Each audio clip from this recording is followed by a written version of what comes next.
கோபிகளின் தலைவரான எம்பெருமான் மேகங்களை முட்டித் தள்ளும்படி மிகவும் உயர்ந்த சிகரங்களை உடைய திருமலையை அரசாட்சி செய்து கொண்டும் ஞானிகளை தனக்கு உயிர்நிலையாக உடையவனுமாகவும் இருக்கிறான். அந்த திருமலை அப்பனுக்கு அடிமை தொழில் பூண்டாயே என் நெஞ்சமே என்று தன் உள்ளத்தை கொண்டாடுகிறார் ஆழ்வார். ஆஹா, என்னே ஆழ்வாரின் முகப்பு! எம்பெருமானை போற்றி உகக்கும் அதே வேளையில் அப்பெருமானுக்கு தொண்டு செய்யும் நெஞ்சத்தையும் போற்றும் ஆழ்வாரின் பாங்கு மிக அலாதியானது. சரியாக சொன்னீர்கள். தொண்டினை செய்ய வேண்டும் என்று நெஞ்சம் விரும்புவது மிக மிக முக்கியம். காரணம், உள்ளமானது நிலையான எண்ணத்தை கொண்டிருக்காது. வாஸ்தவம்தான். ஆனால் நம் நெஞ்சத்தை பெருமாளுக்கு உகப்பானதையே என்றும் செய்யும்படி பழக்க வேண்டும். ஐயனே, எவற்றை செய்தால் எம்பெருமான் பெரிதும் உகப்பான் என்பதையும் அனைவரும் அறியும்படி சொல்லி அருள வேண்டும். தனக்கு எத்தகைய துயர் வந்தாலும் அதை பொருட்படுத்தாது பிறர் இடரை களைய முற்படுபவனைக் கண்டு மிகவும் உகக்கிறான் பகவான். நலிந்தோர் வலிமை பெற வேண்டும், துவேஷம் அறவே நீக்கப்பட வேண்டும். இறைவனின் சன்னதியில் சமரசம் மேலோங்கி பாகுபாடற்ற சமுதாயம் மலர வேண்டும்.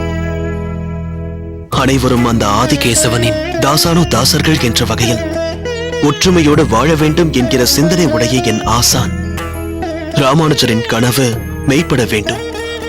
அதற்கு நீங்கள் எல்லோரும் பாடுபடுவீர்களா? அரசன் இவ்வழியோ, குடிமக்கள் அவ்வழி. அவ்வகையில் தங்களின் உயர்ந்த சிந்தனைக்கு என்றும் மதிப்பளித்து செயல்களை செய்து வருகிறோம். எனவே இதையும் நிச்சயம் மனதில் கொள்வோம். சுவாமி, அடியே நிச்சமயத்தில் ஒன்றை தெரிவிக்க விரும்புகிறேன். சொல்லுங்கள். தங்களை போன்றும் தங்கள் ஆசான் ராமானுஜரை போன்றும் அனைத்து தரப்பு மக்களுக்காக பாடுபடுவது என்பது மிகவும் உயர்ந்த காரியம். அடியேனுக்கு அந்த அளவிற்கு மன உறுதி இருப்பதாக கருதவில்லை.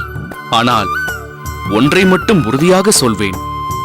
அடியேனை ஒத்த சக வைஷ்ணவர்களுக்கு ஒரு துன்பமோ மனக்கஷ்டமோ ஏற்பட்டால் அதை நிச்சயம் போக்குவேன் என்பதை உங்கள் எல்லோர் முன்னிலையிலும் உகப்போடு தெரிவிக்கிறேன்.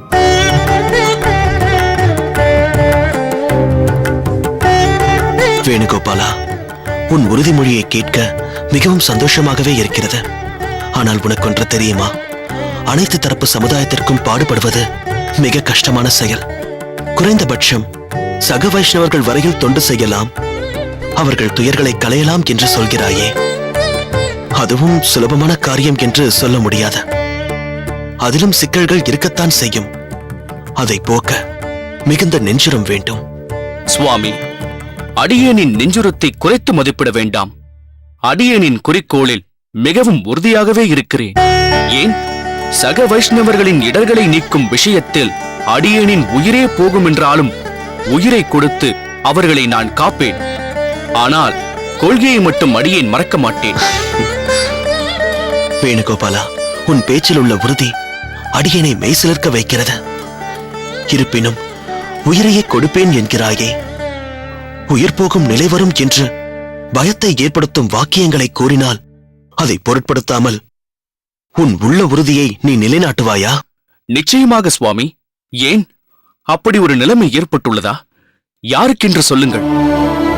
ஆமாம், சக வைஷ்ணவர் ஒருவருக்கு பெருத்த சங்கடம் ஏற்பட்டுள்ளது. அதனால் அவர் குடும்பமே தற்கொலை செய்து கொள்ளும் அளவிற்கு சென்றிருக்கிறது. பெருமாளின் சித்தம் அந்த நேரத்தில் அடியேன் அங்கு இருந்ததால் ஒரு பெரிய அசம்பாவிதம் தவிர்க்கப்பட்டது. தாங்கள் என்ன சொல்கிறீர்கள்? சற்று புரியும்படி சொல்லுங்களேன். உண்மையைத்தான் சொல்கிறேன். ஒரு வைஷ்ணவ குடும்பத்தில் உள்ள பெண்ணுக்கு பிரச்சனை ஒன்று வந்திருக்கிறது. அதை முன்னிட்டுதான் அக்குடும்பம் தற்கொலை முயற்சிக்கு சென்றிருக்கிறது. அதாவது என்ன விஷயம் என்றால், அந்த பெண்ணின் ஜாதகத்தில் உள்ள தோஷத்தின்படி யார் அந்த பெண்ணை மணந்து கொள்கிறார்களோ அவர்கள் உடனடியாக மரணத்தை அடைய நேரிடும் என்று ஜோதிடர் ஒருவர் சொல்லியிருக்கிறார். அடியேன் ஜோதிடம் பொய் என்றோ வெறும் புரட்டு என்றோ சொல்லவில்லை. அதே சமயத்தில் ஜோதிடத்தை தாண்டி அந்த பகவானின் மேல் நம்பிக்கை வைத்து அந்த பெண்ணிற்கு ஒரு நல்லதை செய்ய வேண்டும். ஒரு ஜோதிட வாக்கு ஒரு குடும்பத்தையே அழிக்கும் பட்சத்தில் அந்த வாக்குக்கு முக்கியத்துவம் என்பதை தாண்டி அந்த பகவானிடம் மட்டும் சித்தத்தை வைத்து அப்பெண்ணை வாழ வைக்க வேண்டும், குடும்பத்தை காக்க வேண்டும் என்று அடியே நினைக்கிறேன். இப்போது அப்பெண்ணிற்கு ஒரு ஆதரவு கரம் தேவை. உன்னால் முடியுமா வேணுகோபாலா?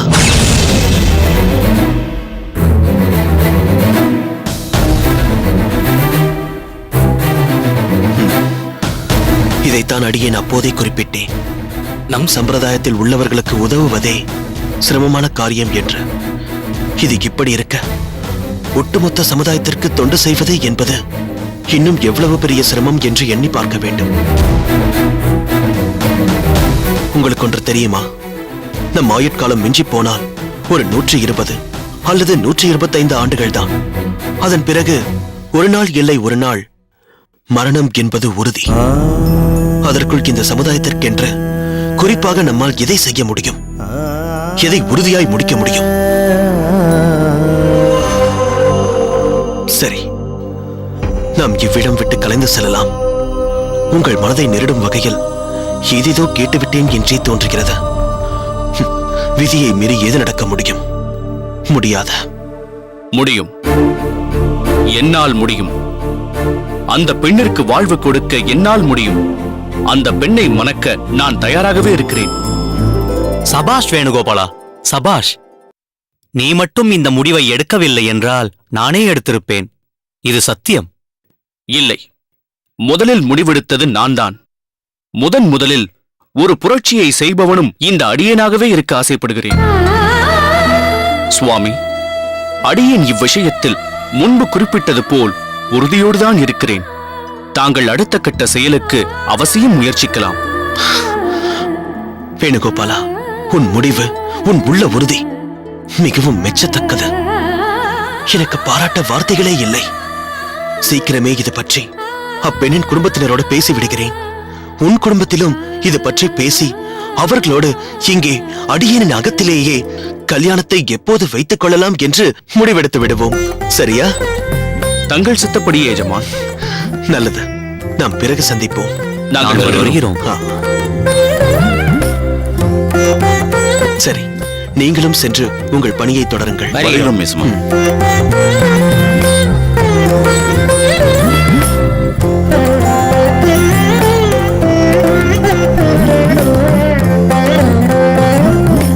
குரேசா, வாருங்கள் அப்பா. அடியேன் அப்போதே வந்துவிட்டேன் குரேசா. அனைத்தையும் பார்த்தும் கேட்டுக்கொண்டும் தான் இருந்தேன். எப்பேற்பட்ட முடிவை எடுத்திருக்கிறான் வேணுகோபாலன். பிரமிப்பில் எனக்கு வார்த்தைகளே வரவில்லை. எப்படியோ அப்பா, பகவானின் திருவுள்ளம் அப்பெண் ஆண்டாளின் மேல் திரும்பி உள்ளது. அப்பெண்ணிற்கு ஒரு நல்ல வாழ்க்கை அமைய வேண்டும். நிச்சயம் நடக்கும் குரேசா. அதற்கு அச்சாரமாகத்தான் இன்று நடந்த விஷயங்கள் எல்லாம். தூய சிந்தனைகள் ஒரு நாள் நிச்சயம் வெற்றி பெறும்.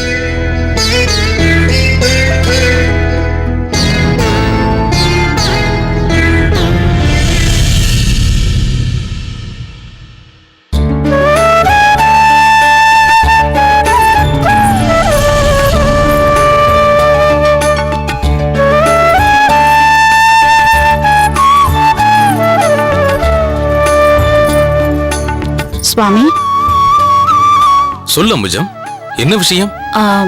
ஏதோ முக்கியமான காரியத்தில் இருக்கிறீர்கள் போலிருக்கிறதே. ஆம் அம்புஜவல்லி, திருமாலை மற்றும் திருப்பள்ளி எழுச்சியை அந்த அரங்கனின் மேல் பாடிய தொண்டரடிப்பொடி ஆழ்வாரை போற்றி தனிப்பாடல்கள் ஏற்றிக்கொண்டிருக்கிறேன். சுவாமி, இந்த அற்புத தனிப்பாடலை இந்த அடியவளுக்கும் சொல்லி அருளக்கூடாதா? நிச்சயமாக. ஆனால் அப்பாடல்கள் இன்னும் பூர்த்தியாகவில்லை. அப்பணி முடிந்ததும் நம் ஆச்சாரியரிடம் சமர்ப்பித்து அவருடைய ஆசைகளை பெற்ற பின்பு நிச்சயம் உனக்கு சொல்வேன். சுவாமி, ஏனைய ஆழ்வார்களில் தொண்டரடிப்பொடி ஆழ்வாரிடம் தாங்கள் விசேஷ ஈடுபாடு கொண்டதன் காரணம் அறியலாமா? அம்புஜம், ஆழ்வார்கள் அனைவருமே எம்பெருமானின் அனந்த கல்யாண குணங்களில் ஈடுபட்டவர்கள்தான். அதில் குறிப்பாக விப்ர நாராயணர் என்ற தொண்டரடிப்பொடி ஆழ்வார் தன் திருமாலை என்னும் வாடா மாலையால் எல்லோரும் எம்பெருமானின் புகழை பாடி பரவுங்கள் என்கிறார். அதாவது, நாம சங்கீர்த்தனம் செய்யுங்கள், அதுவே நம் அனைத்து பாவங்களையும் அழிக்கும் ஒரே வழி என்கிறார் தொண்டரடி பொடியாழ்வார். நம் ஆச்சாரியர் ஒன்றை சொல்வார், திருமாலை அறியாதார் திருமாலே அறியாதாரே என்பார். அதேபோல் அடியேனும் ஒன்றை சொல்ல விரும்புகிறேன். அது திருமாலை அறியான் பெருமாளே அறியான் என்பேன். ஆஹா, நன்றாய் சொன்னீர்கள். இந்த திருமாலை என்னும் தொகுப்பில் ஆழ்வார் நமக்கு தெரிவிப்பது என்னவென்றால், எம்பெருமானை காட்டிலும் எம்பெருமானுடைய திருநாமம் மிகவும் உயர்ந்தது. நாம சங்கீர்த்தனம் செய்பவர்களின் மேன்மை அபரிமிதமானது என்று சொல்கிறார் ஆழ்வார். இந்திரலோகம் ஆளும் அச்சுவையை காட்டிலும் எம்பெருமானின் எல்லையற்ற பெருமையை பாடுவதுதான் திகட்டாத பெரும் சுவை என்கிறார்.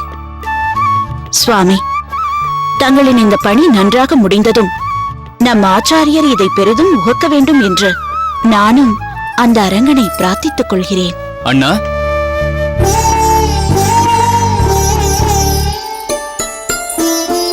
என்ன மண்ணி, பிரார்த்தனை எல்லாம் பலமாக இருக்கிறதே. வாருங்கள்.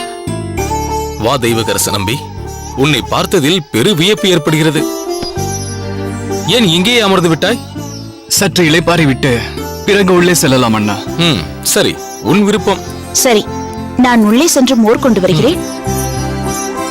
என்ன நம்பி, இந்த திடீர் விஜயம்? ஒன்றுமில்லை அண்ணா, சில வாரங்களாகவே ஆச்சாரியரையும் தங்களையும் காண வேண்டும் என்று ஒரு ஆசை. நேற்றைய தினம் ஏதோ நினைத்தேன், சட்டென்று புறப்பட்டு வந்து விட்டேன். நல்லது. எனக்கும் உன்னை பார்த்ததில் மிகவும் மகிழ்ச்சி. ஆச்சாரியர் மணக்கால் நம்பி மடத்து கைங்கரியங்கள் எல்லாம் எப்படி செவ்வனே சென்று கொண்டிருக்கிறது அல்லவா? ஆஹா, அவருடைய திருவுள்ளப்படியே மிகவும் பிரமாதமாக நடந்து கொண்டிருக்கிறது. இந்தாருங்கள்.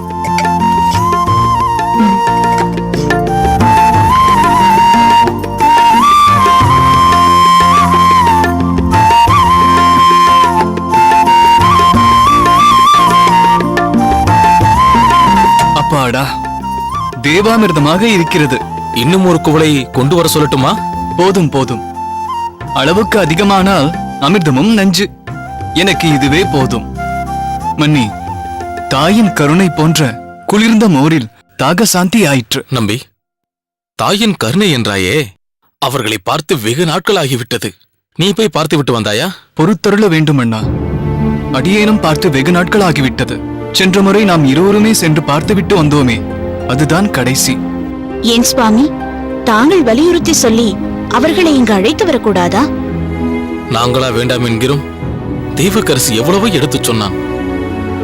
இங்கோ அல்லது தெய்வக்கரசு நம்பியிடமோ பிள்ளைக்கரசு நம்பியையும் சொட்டை நம்பியையும் அழைத்துக் கொண்டு வந்து தங்கிவிடுமாறு மன்றாடி கேட்டுவிட்டேன். இருப்பினும் அவர்கள் வர மறுக்கிறார்கள். தன் வயோதிகத்தை பற்றி கவலைப்பட்ட மாதிரியாக தெரியவில்லையே. அதை சொல்லுங்கள் முதலில். எனக்கெனவோ மனது கிடந்து அடிக்கிறது. வயதான காலத்தில் தாயை தவிக்க விட்டு விட்டோமோ என்று நெஞ்சம் கெஞ்சுகிறது. சுவாமி, நான் சொல்வதை கேளுங்கள். என்னை அவர்கள் இருக்கும் இடத்திற்கு அழைத்து செல்லுங்கள். அம்மாவிடம் மன்றாடி கேட்டு ஸ்ரீரங்கம் அழைத்து வந்துவிடலாம். அம்புஜம், நீயும் முயற்சிக்கிறேன் என்கிறாய், நல்ல விஷயம்தான். ஆனால் இதில் சில நடைமுறை சிக்கல்களை நாம் சந்திக்க வேண்டி வரலாம். அம்மா கல்யாணம் செய்த நாள் முதல் ராணியாய் வாழ்ந்தவர். எங்களின் தம்பிகள் பிள்ளைக்கரசு மற்றும் சொட்டை நம்பி செல்வ சீமானாகவே காலத்தை தொடங்கியவர்கள்.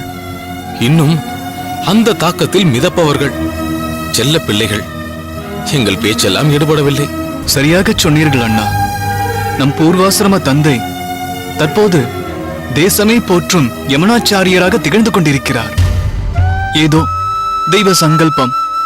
இன்று நாம் இருவரும் அவரை மீண்டும் ஆச்சாரியர் ஸ்தானத்தில் கண்டு பணிந்து கைங்கரியம் செய்யும் பேற்றை அடைந்திருக்கின்றோம். அதுவும் எளிதில் வாய்த்து விடவில்லையே. அவரை சென்று சேர்வதில் அடியனுக்கு சிக்கல் என்றால், நீ அவரை தொடர்வதில் எதிர்கொண்ட சிக்கல் மிகவும் வேதனைக்குரியது. அச்சிச்சோ, அதை ஞாபகப்படுத்த வேண்டாம் அண்ணா.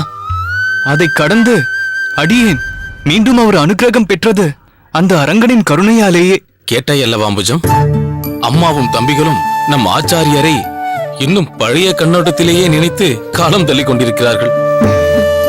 ஆனால் அண்ணா, அம்மா திடகாத்திரமாக இருக்கிறார்கள் என்று சொல்லிவிட முடியாது. முன்பு பார்த்தபோதே மிகவும் தளர்ந்து போயிருந்தார்கள். நம் தம்பிகள் கூட இருக்கிறார்கள் என்ற தைரியத்தில் நாம் இங்கு வந்துவிட்டோம். ஆனால் தொடர்ந்து அவர்கள் வெகு தூரத்தில் தனியே இருப்பது ஸ்லாக்கியமில்லை.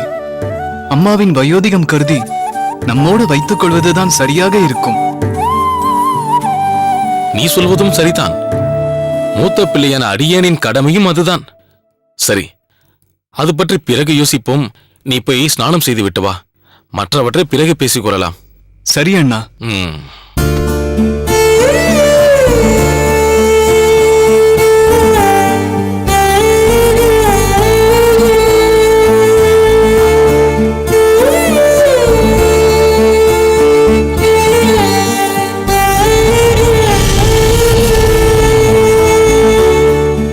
சொக்கட்டான் என்பதே சூது இல்லையா? மகாபாரத போரே இதனால் துவங்கவில்லையா? அது அவர்கள் எதையோ பணயம் வைத்தார்கள், தோற்று போனார்கள். படத்தில் பல காட்சிகள் ஜிவி பிரகாஷும் ஸ்ரீதிவ்யாவும் கொலையாளியை தேடுவது போலவே அமைந்திருப்பதால் தொய்வு ஏற்படுவதை தவிர்க்க முடியவில்லை. மொத்தத்தில் பென்சில் பாஸ்.